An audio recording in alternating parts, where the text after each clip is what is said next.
Good afternoon, Russell Geist here with Construction Specialties. With me today is Jeff Blake. We're going to show you a typical installation of a horizontal line louver.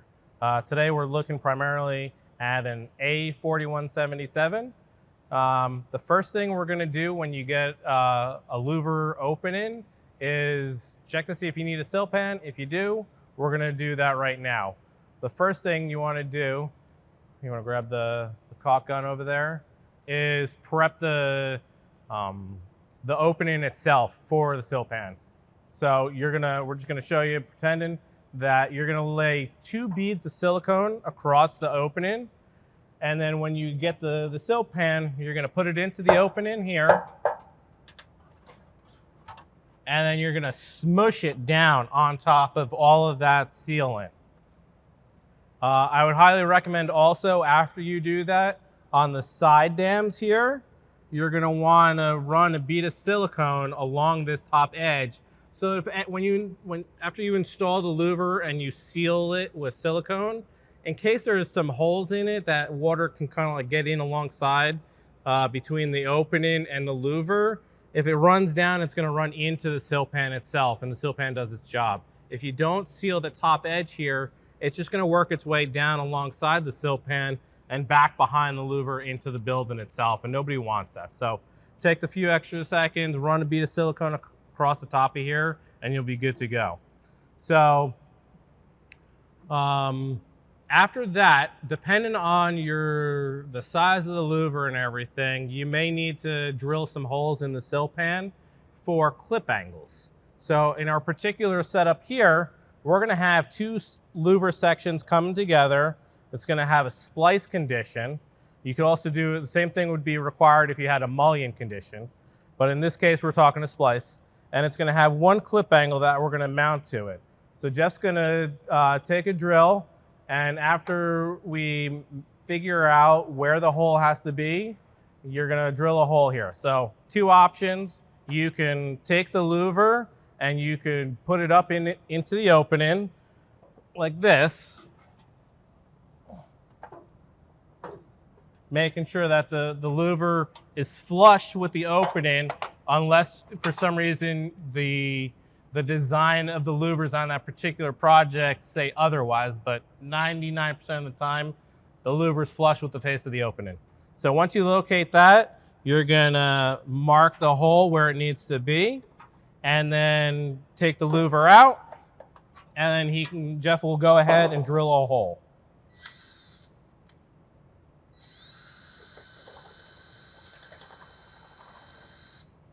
So after that, just like we went through a lot of work to seal the sill pan into the opening, now we put a hole through it. So what we need to do, and I recommend, is you run a bead of silicone around the hole, and then you're gonna take your clip angle and you're gonna smush it right into that.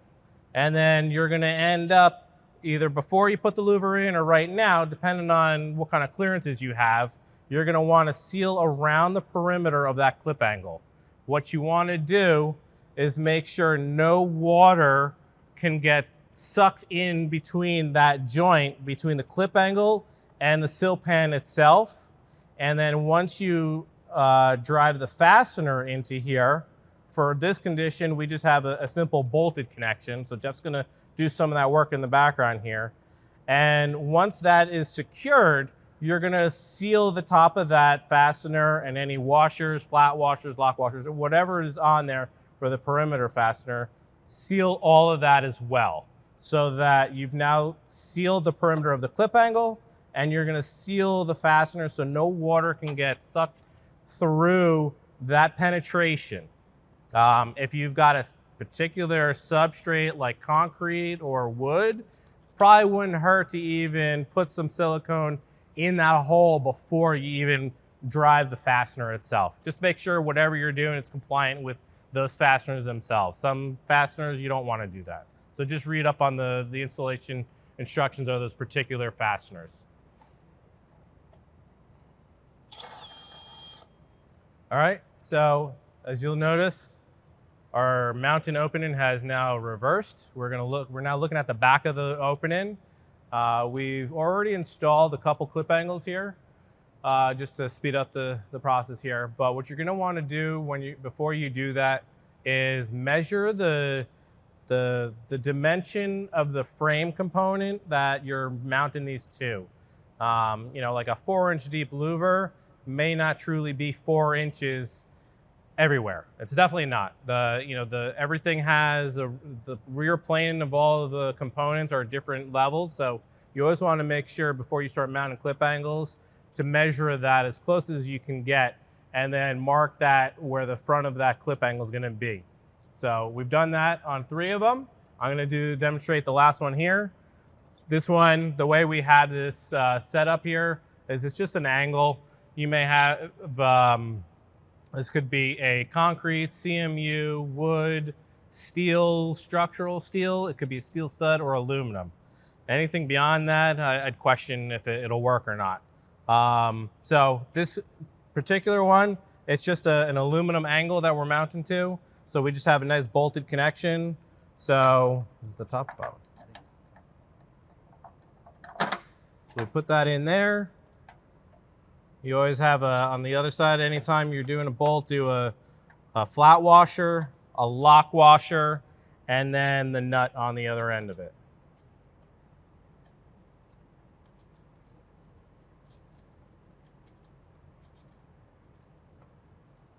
Bear with me.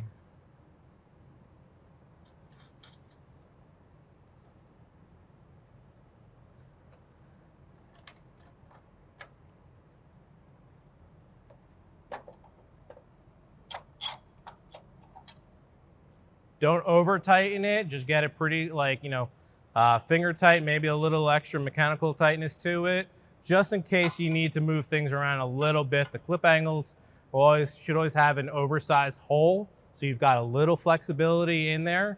And you want to just leave that flexibility until you're ready. Everything is done. The louver is nice and flush all around, and then you can go back and tighten everything.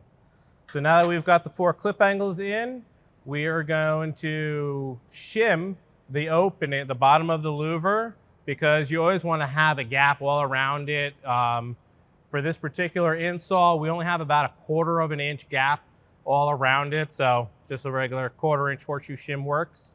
You kind of want to do it on the back side of it so that the back of the louver, the sill, sits on the shim itself. If you put it in the front, it might not hold that right dimension that you want it to, and it might just become more of a nuisance.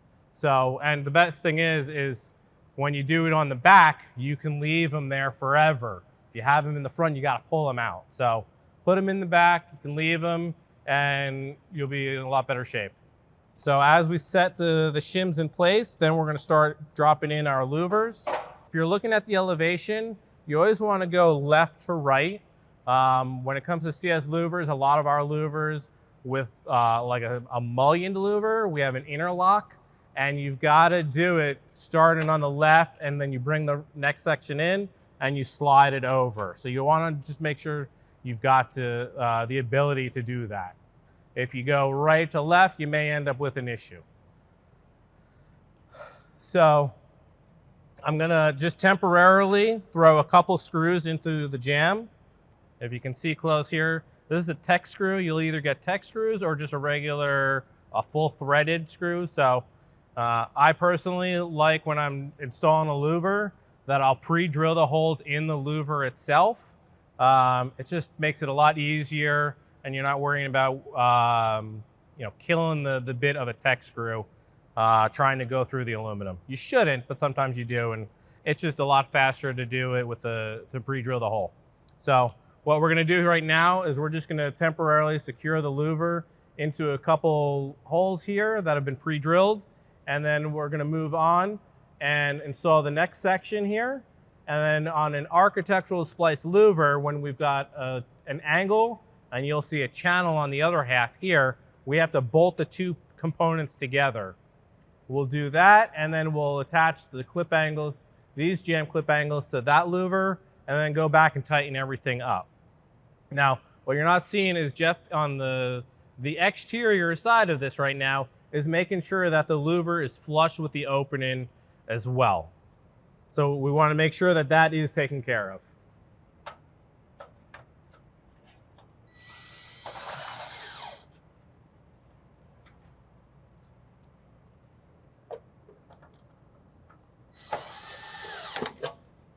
So I've temporarily put that in. It's not going to fall out of the building or anything right now. I've got the back of the louver sitting on the horseshoe shims, and now just going to put in this other section here.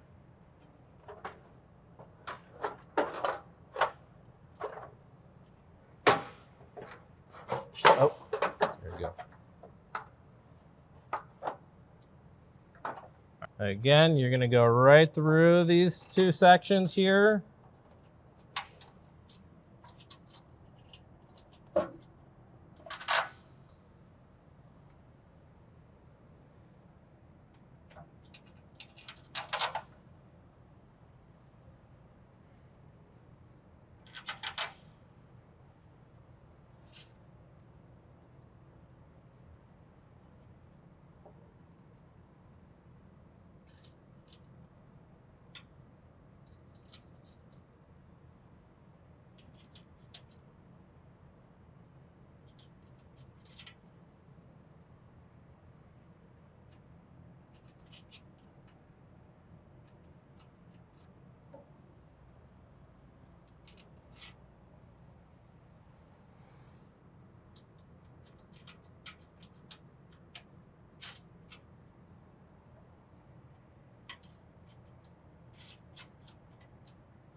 Obviously, I'm just doing hand tightening these for right now, and then I'm going to come back and crank down on them.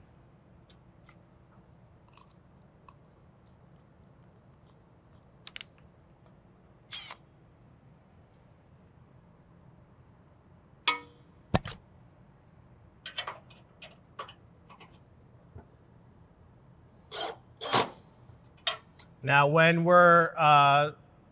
these louver sections come out of the factory, all of these holes are going to be pre-drilled, and we're going to even lay out each section to section to make sure everything lines up so that there's no surprises when these get out into the field.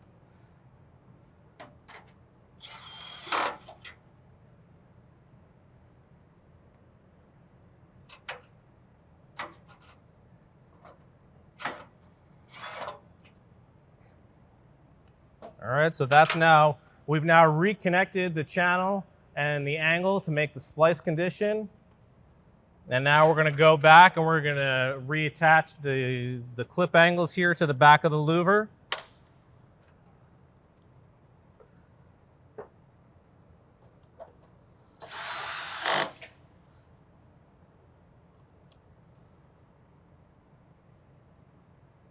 Push the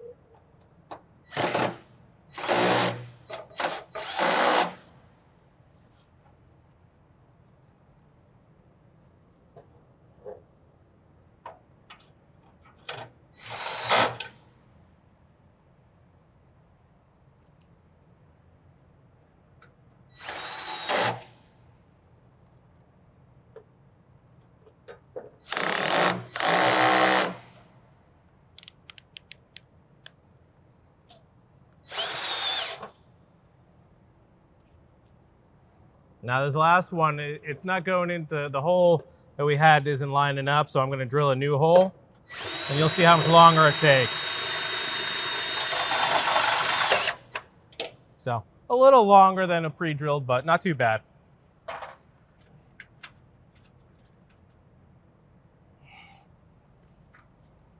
Okay. Stay.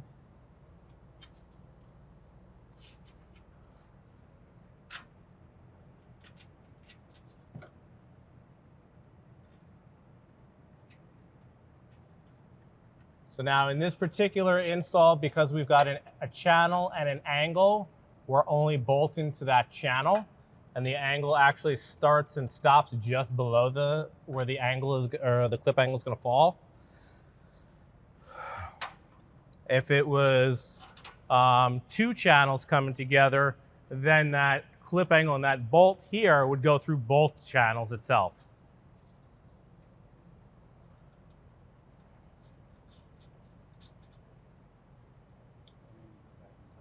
Yep.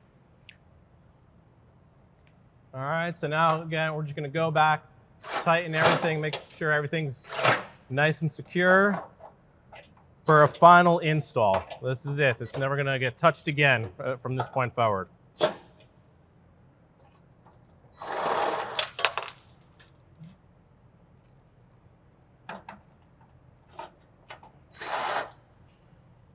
All right.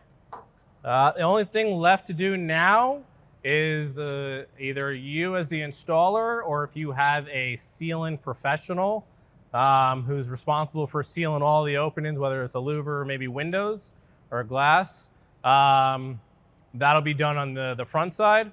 The only thing I'll add to it is if you need to seal the back of the louver, you may have issues. So if that's something that's needed and you know ahead of time, we need to know when we're doing shop drawings, if not even earlier, so that we supply the louvers with what's called a snap cover.